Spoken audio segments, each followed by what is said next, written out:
They say it's better to have loved and lost than to have never loved at all. Nigel wouldn't agree.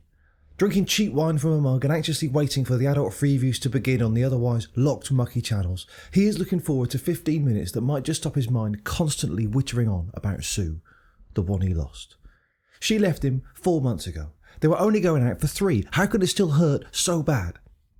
Despite all the real reasons for it not working out, Nigel has placed most of the blame on the fact that they never had a song. After hitting 33 years old and this being his first proper relationship, he'd use romantic comedies to work out all the things that made a couple a couple. Top on his list was that they should have their song, so every time they were together he would try and strain to hear what songs were playing when they were having a happy moment. Unfortunately, they would mostly be inappropriate, or the calls, which although appropriate was far too tacky. Occasionally try and orchestrate the song, but it would always go wrong. He'd be so nervous of capturing the perfect moment that he'd invariably fuck it up, or once he got the moment perfectly right and the jukebox fucked up and played Viva Forever by the Spice Girls. But Sue is not the perfect match for Nigel. They are not even slightly close. He has got a Miss Right. She is his destiny and they will meet on a train bound from Milton Keynes, leaving at 13:34 from platform 16 on a Saturday afternoon from Euston Station, and they will be the most in-love couple that has ever existed in the world, ever.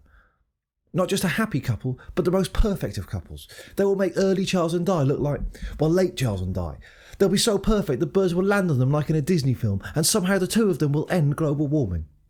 But he doesn't yet know this, and as the minutes tick closer to the mucky telly, Nigel spills more wine down his t-shirt.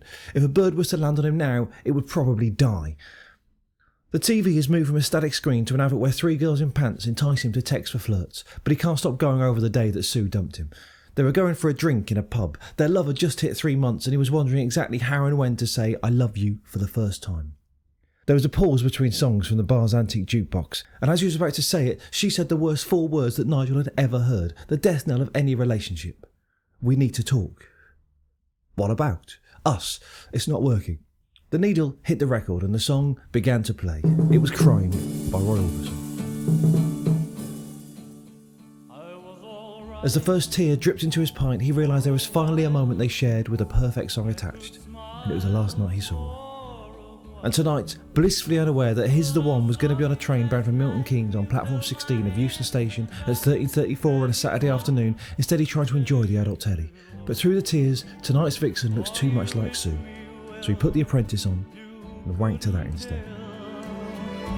But I've been crying